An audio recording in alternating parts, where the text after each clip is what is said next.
Boa noite a todos novamente. Bem-vindos a esse momento de reflexão, quando nós estamos reunidos, é como aquele mandamento que diz para a gente santificar o sábado. E a gente não entende o que significa, né? A gente precisa devagarinho ir entendendo. As parábolas parecem complicadas, mas porque elas têm muitas verdades dentro delas. Então a gente, como está sempre mudando da verdade, né, porque a verdade vai se transformando, o que eu ontem acreditava, hoje já é um pouquinho diferente, e a minha verdade vai crescendo porque eu vou discernindo as coisas que vão acontecendo na minha vida. Então quando a gente fala em santificar um sábado, nós aqui hoje vamos santificar 30, 40 minutos, olha a diferença. Ele pede que a gente consiga ficar um dia santificando.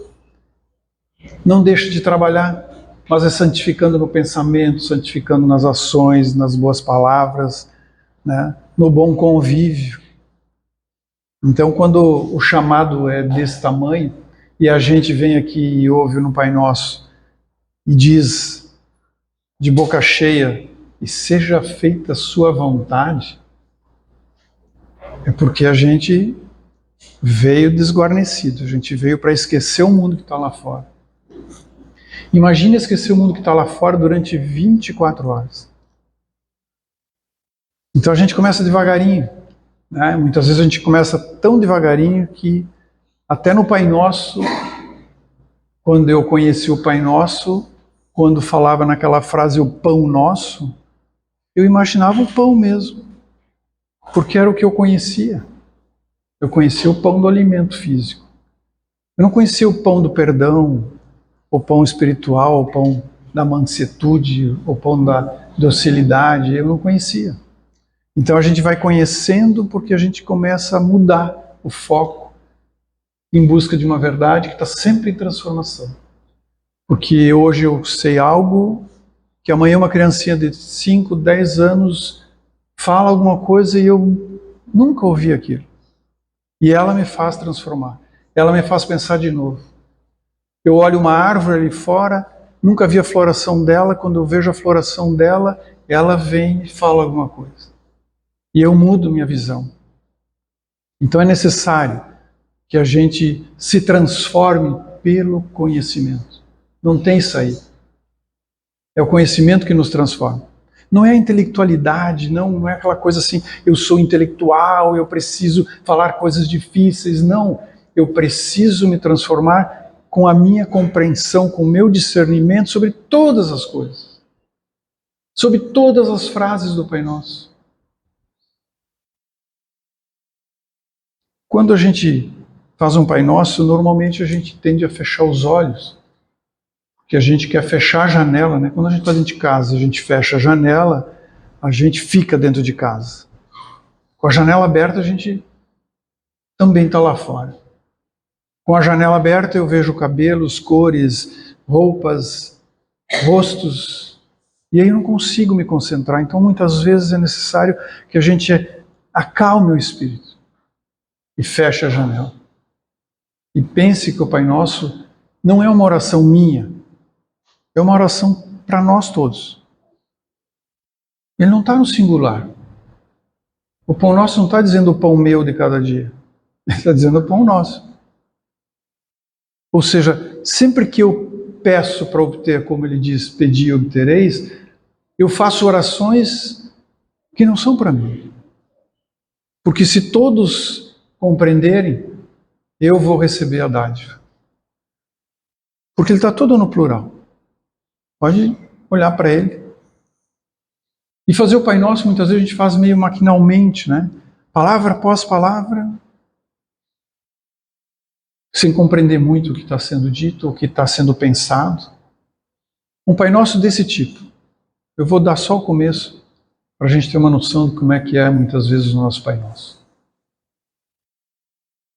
Pai Nosso, que estás nos céus, eu quando sair daqui eu tenho que passar no supermercado, esqueci. Santificado seja o vosso nome. Puxa, não liguei para o João. Volta. Esse Pai Nosso não serviu. Começa de novo. Vai começar 200 vezes num dia para talvez tirar um. Ele só pede um Pai Nosso.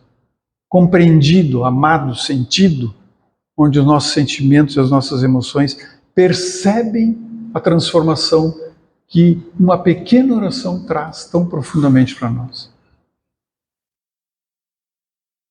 Então, quem de nós nunca recebeu um não, né? Daqueles nãos que a gente não estava esperando, na escola, dos pais, aqui dentro, né? E que bate fundo, que machuca a gente. Porque a palavra ela tem muito poder realmente, né? A palavra ela pode salvar como pode destruir. Ela pode dar vida às coisas, às pessoas, mas ela pode trazer a morte também. Quanta hecatombe aconteceu por causa de palavras mal colocadas, mal entendidas porque eram mal colocadas, e aí transformou o mundo do jeito que ele está. Então a gente tem que medir muito as palavras.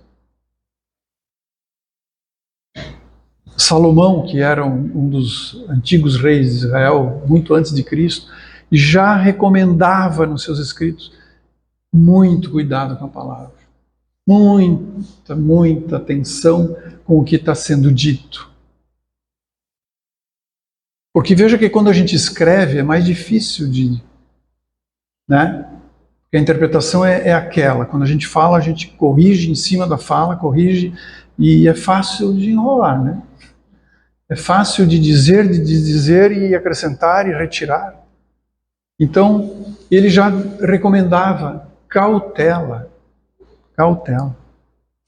Tiago, aliás, antes disso eu até queria falar assim, por exemplo, na Bíblia, né?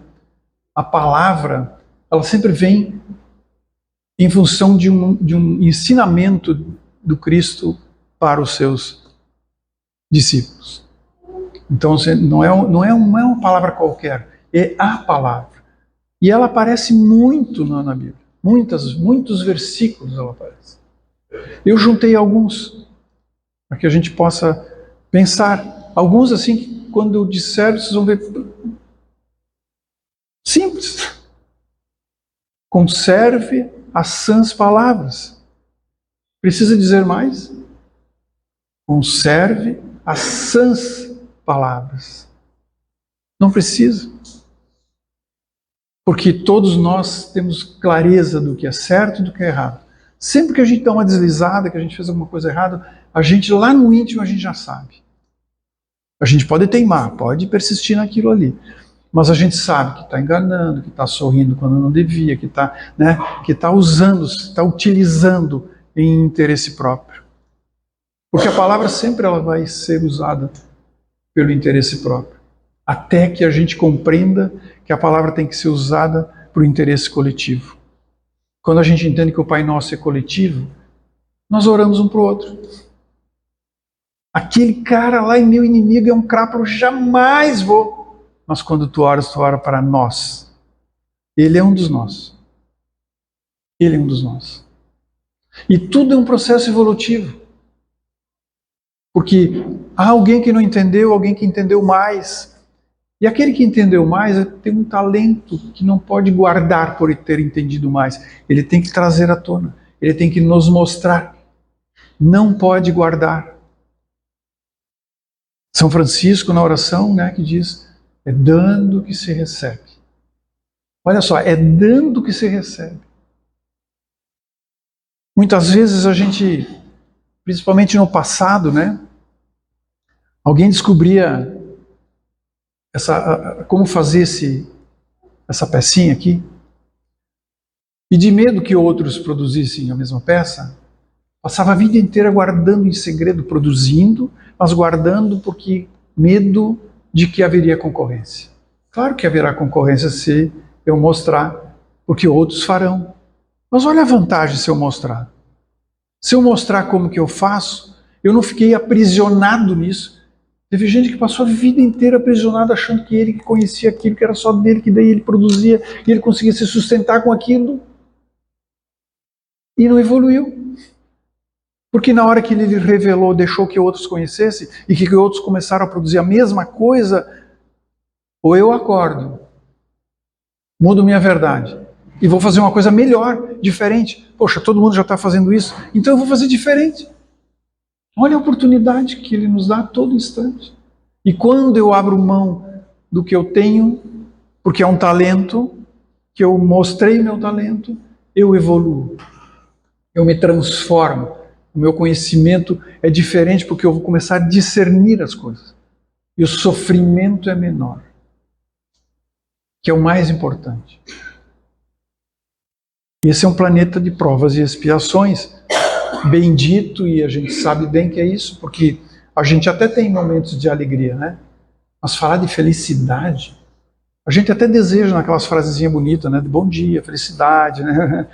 Feliz aniversário. Mas são tão pequenos, porque nós, por incrível que pareça, ainda precisamos sofrer um pouquinho para entender, porque senão a gente não entende. Então, quando a gente fala que um pai dá limite aos filhos e os filhos não querem entender, quando eles entendem que o limite foi importante, é porque ele precisava ter o limite, e o limite é uma barreira que o faz sofrer momentaneamente. Porque quando ele compreende, ele vê a lição que estava embutida por trás. Imagina as lições que o nosso Pai Celestial nos dá todos os dias. Em tudo. Hoje deu a oportunidade de nós nos movermos da nossa casa e chegarmos aqui. Alguns a pé, uns de bicicleta, outros de carro. Isso são oportunidades porque as obras que cada um de nós faz não são nossas. Nós somos tão egoístas que a gente diz assim, graças à minha ideia, graças ao meu trabalho. Olha só, eu conquistei tudo isso, mas também eu trabalhei um monte. Sou eu que trabalhei. Não. Não é assim. Porque se ele quiser, tu amanhã não tem mais nada. Porque a nossa obra é a obra dele, nós estamos construindo para ele. Como diz em Romanos, porque dele, por meio dele e para ele são todas as coisas.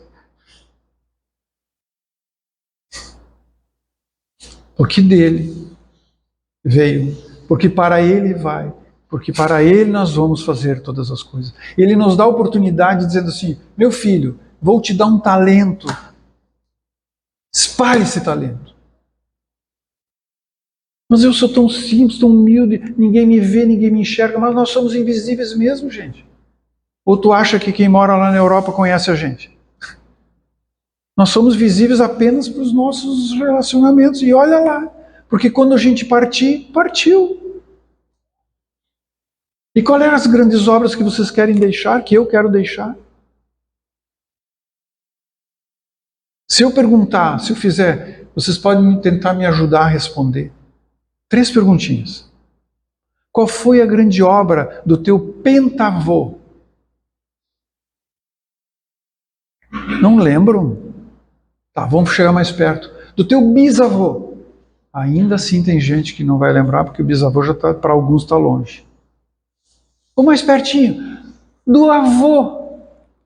Ai, o avô me dava um colinho, me dava um chazinho, me dava uma balinha, me acariciava, brincava comigo. Ah, essa é a grande obra. Não, meu avô fez a ponte, meu avô deu nome à via, meu nome... Essas obras se desfazem totalmente. Mas a obra que ele deixou foi nossa, que todos os antepassados construíram. É nós somos a obra. E aquilo nós esquecemos. Por mais que a gente queira registrar, botar em livros, muitas vezes é perda de tempo, porque o que foi de melhor foi sentar na sarjeta, comer uma bergamota ali no chão, né? Sentado ali brincando com as crianças, com os amigos, esfolando o joelho, sei lá, de tanto brincar. As grandes obras não precisam ser feitas. As grandes obras são as obras que nós entregamos para que Ele continue executando a obra dele. E é difícil a gente entender isso. Porque claro que a gente pensa assim, não, mas o mérito é meu. Não. O talento é teu, porque Ele te deu.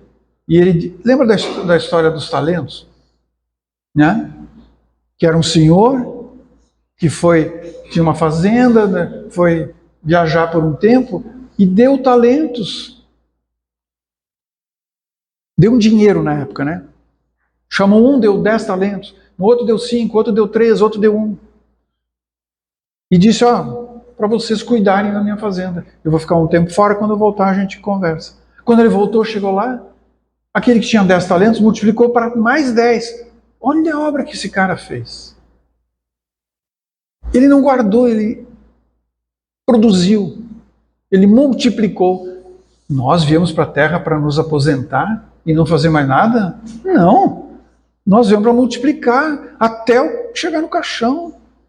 Multiplicar com palavras boas, com ações dignas de um ser correto, um ser que busca uma casa espírita, busca uma igreja, busca qualquer tipo de lugar que a gente possa refletir. Usando bem as palavras, usando as sãs palavras. Tiago, também mais adiante, vai dizer: a língua também é fogo. Essa não precisa nem comentar, né? A língua também é fogo. E dependendo do que ela produz, você vai comer o fruto que ela produzir. E se são coisas ruins, você vai comer o fruto ruim? Daí tu não quer. Então cuidado. Não vos enganeis, como diz Paulo. Não como diz Paulo. As más conversações. Quantas más conversações por dia nós temos? Mas o que é más conversações? Não me pergunte. Todos nós sabemos. Aquelas que são inúteis, aquelas que são fúteis, aquelas que falam da vida alheia, quando na verdade nós tínhamos que falar da nossa vida.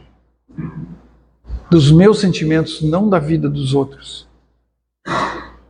Então as más conversações, sim, elas corrompem os bons costumes. Elas corrompem os pensamentos dignos. Então a gente escolhe a conversação. A gente vai numa reunião de amigos, nas festas que a gente vai, e às vezes não aproveita nada. Porque se a gente está atento, a gente quer boas conversações. E as conversações numa festa parece que tem que ser assim, só abobrinha, como a gente brinca, né? Nada que, vai falar uma coisa séria agora, não é a hora. Como que não?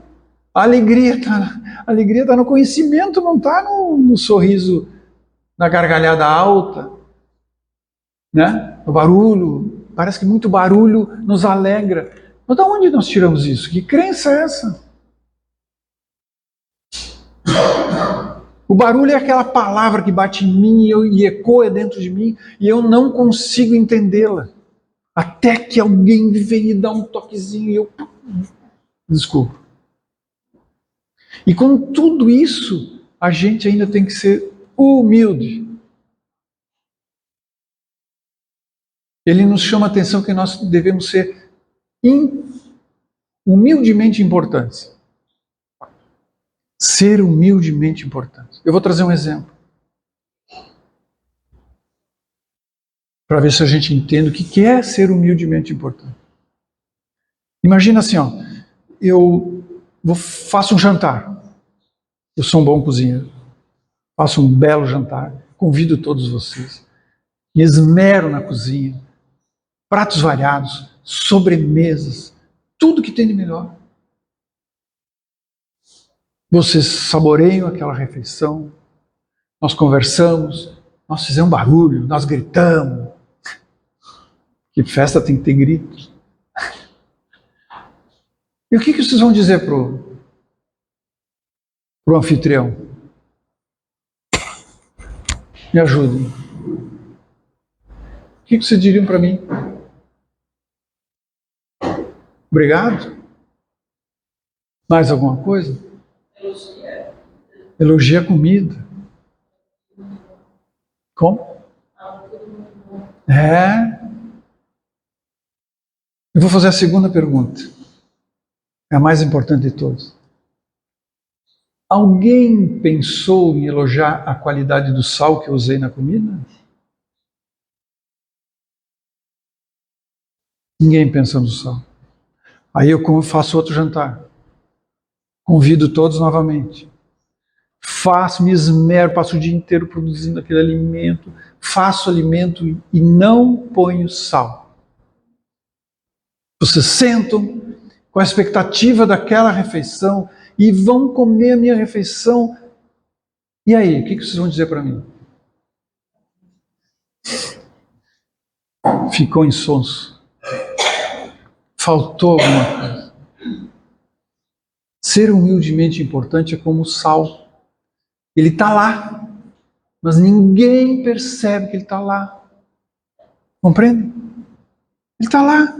Ele não precisa dizer, quando eu sou o sal, eu não preciso dizer que eu sou o sal. Eu simplesmente estou lá. E todos irão sentir. E se eu não estiver, se o sal não estiver, todo mundo vai sentir falta. Porque ele não está. Porque a palavra dele não está. Porque o sal não está presente. Isso é ser humildemente importante. Já pensou o quanto nós temos que mudar para não dizermos que fui eu que fiz, fui eu que cheguei, fui eu que indiquei, fui eu que falei. Sabe quem faz isso? Criança de até 7 anos. A criança não é assim?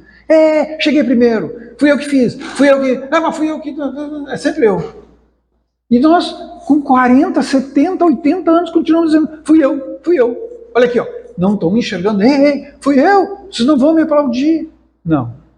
Ele disse que uma mão não podia nem ver a outra, porque senão ela vai bater palma. Né? Que o que uma mão faça, que a outra nem olhe.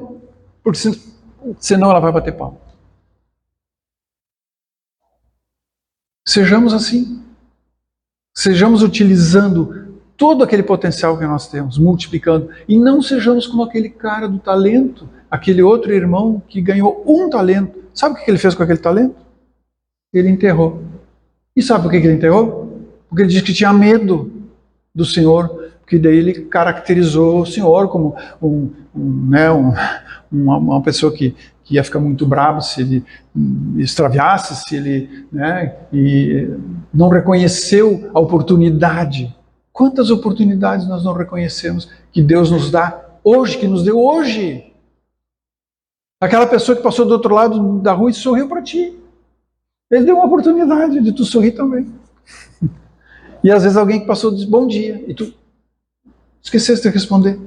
Ficou meio envergonhado, não respondeste. E era uma oportunidade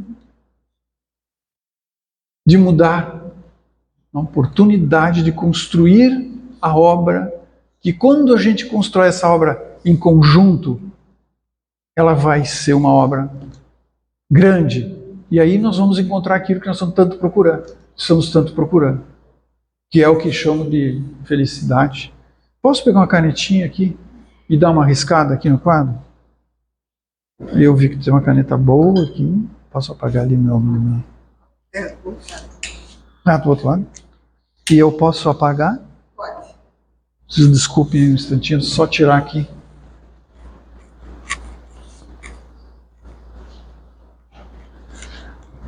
Vocês já ouviram falar em transatlântico, né? Então eu vou desenhar um transatlântico aqui. Marzinho, um grande navio. Vocês já olharam ele, né? Tem 18 andares, alguns. Meu Deus, gigante. Aqui em cima tem mais algumas coisas, tal, né? Mas tem as janelinhas. Aqui deu para entender que é a frente. Não é um tubarão, tá? Então eu vou fazer assim, né? Eu não vou nem perguntar qual é a janelinha que vocês querem estar. Todo mundo quer estar onde? Nada à frente. Então tá. Gostaria de estar na frente? Então eu vou te botar na frente. Lá embaixo. O primeiro andar. Não, mas eu queria estar na frente, lá em cima. Tem lugar para todo mundo lá na frente, lá em cima? Não tem. Não tem. Alguns vão estar lá em cima, alguns vão estar na frente e outros estarão atrás. E qual é o problema? Agora tu pensa que isso tudo é humanidade. A humanidade está andando junto. Porque se o barco andar 10 metros para frente, a pessoa que está aqui andou 10 metros e a pessoa que está aqui andou 10 metros. E dá para ver que se o da frente não puxar e o de trás não incentivar, não vai sair do lugar. E isso somos nós. Querendo estar na frente, correndo para estar na frente. Mas o barco está andando igual. Nós não estamos parados. Nós estamos evoluindo. Só que para evoluir nós precisamos, sim, da transformação que vem pelo conhecimento. Aí quem sabe a gente muda de térreo para o primeiro, né? Vai subindo um pouquinho. Estava lá atrás, já está no meio. Não é desvantagem, é que cada um faz uma tarefa. Cada um ganha os seus talentos para multiplicar. E como as relações humanas estão basicamente depositadas na fala, nas palavras, é claro que tem aqueles nossos irmãos que não têm, que têm essa dificuldade, né? Da fala ou da visão, essas coisas todas, mas a maioria se comunica pela fala. E quando a gente puxa negativamente, o que o navio faz? Ele fica parado, porque tem briga lá no porão. Estão brigando, estão discutindo, então o capitão do navio para o navio. Vamos resolver isso, é que nem avião. Deu uma encrenca na partida do avião, o avião não parte. Chama a polícia, até regularizar tudo, todo mundo em paz, daí vai voar. A mente está sim com o corpo. A gente sempre diz, né? A mente e o corpo estão ali. Só que quem é que vibra negativo? A mente ou o corpo? A mente. E se a mente começa a vibrar negativamente, quem é que vai sofrer? O corpo. O corpo. Porque quando nós nascemos, eu até me arrisco a dizer isso. Aqui, ó, 90 e tantos % de nós não nasceu com doença. Nasceu assim com doença. Um que o outro nasce. Normal. Porque assim é a história do espírito e ele precisou, talvez estar naquela condição. Mas a maioria não nasceu. Ah, pega gripe, febre, dente, que nasce, isso, isso é tudo normal entre todos nós. A maioria passou só por isso. Mas a partir de uma idade, todo mundo começa a ficar doente. O que a gente fez? O que é que a gente está fazendo de errado? Santificar o pensamento, elevando para a espiritualidade maior. Estando com ela, mesmo que os pensamentos ruins passam na cabeça da gente, passam. Porque a gente é cruel, porque a gente é ciumento, porque a gente é tudo. A gente tem tudo. Mas se a gente tem coragem, que é uma das principais virtudes do homem, ter coragem para mudar, para buscar aquilo que tu precisa para a tua evolução e cuidar daquilo que está te prejudicando. Então a mente não pode ficar no negativo pensando só negativamente. E uma das maiores negativamente que a gente tem é a mentira. É só ver o mundo de hoje. Meu Deus, nós descambamos. Nós descambamos. E a mentira são palavras que não são verdadeiras. Por interesse próprio. Só interesse egoístico. Nós transformamos o mundo que está na nossa frente pelo poder de dominar. Ainda somos medievais. Ainda somos.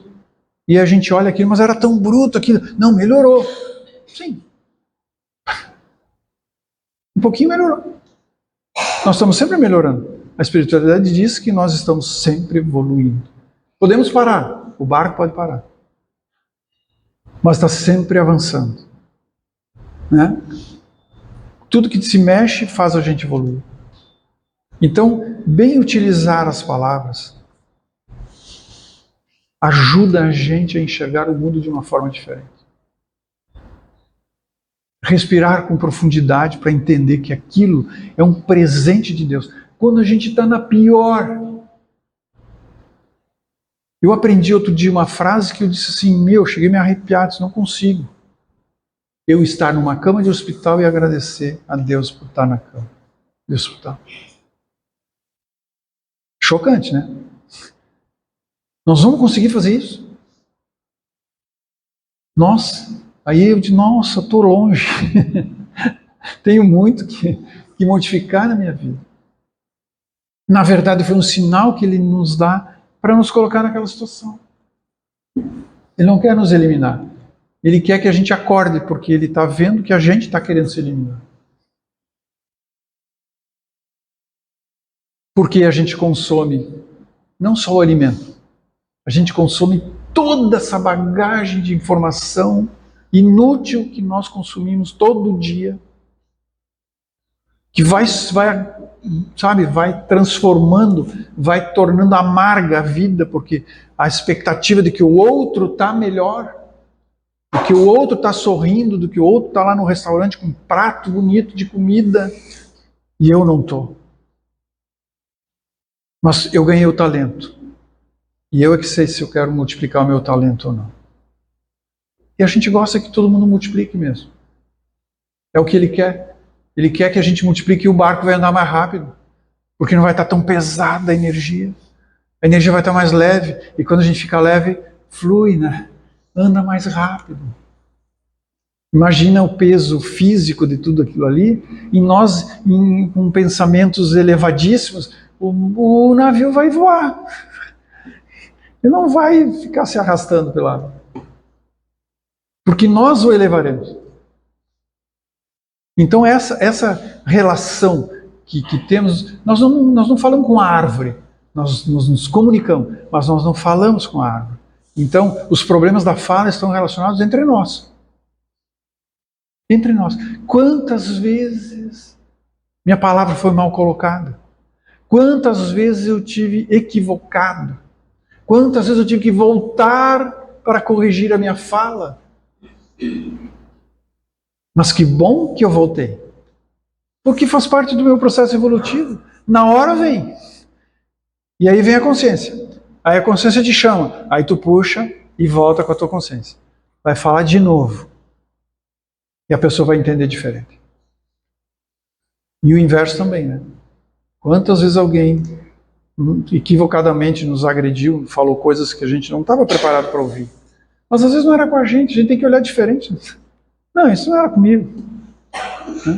Não, a pessoa está com os grilos dela, explodiu em quem está na frente. E às vezes tu está envolvido. Ah, tá, não, ele tem razão. Não, ele não tem razão. Mas eu não preciso brigar se ele não tem razão. Por que eu preciso brigar? A paz. Ok. Se você alimenta o ego cresce. E o ego adora subjugar a gente. O ego gosta que a gente fique na mão. O exemplo do ego é um exemplo bem simples assim. Você está num restaurante, leva a família, chega lá, recebe vários pratos de comida. Olha, eu e a comida, né? Vários pratos de comida.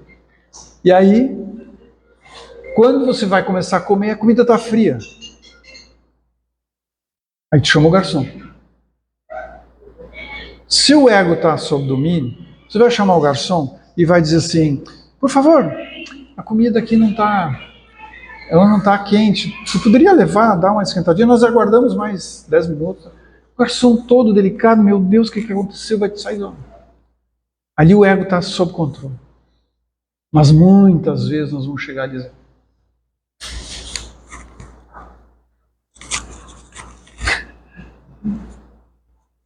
nós vamos xingar. Nós vamos... Tá pensando que eu sou quem? Né? Aí o ego, feliz da vida, adorei, esse está na minha mão. E nós achando que nós estamos com a razão. Então cuidado com as palavras. Como já tem sido dito, né? Lembra sempre que uma palavra branda é diferente do furor de uma palavra áspera, né? Rude, sempre. E ele nos pede, em Provérbios, que a gente cuide. Cuide com a força da tua palavra. que pode dar vida e pode trazer a morte também. Que a gente possa refletir, que a gente possa passar uma semana pensando. A gente vai esquecer daqui 5 minutos, não faz mal. Mas de vez em quando, pensar no presente que é a vida que nós temos e dar valor àquilo que nós temos do jeito que temos. Alguém tem que limpar a rua, alguém tem que escrever leis, alguém tem que tirar dentes, sabe? Alguém tem. Não dá para todo mundo fazer a mesma coisa, senão vai faltar. Os talentos são muitos, né? E deixar se multiplicar, ok? Assim seja.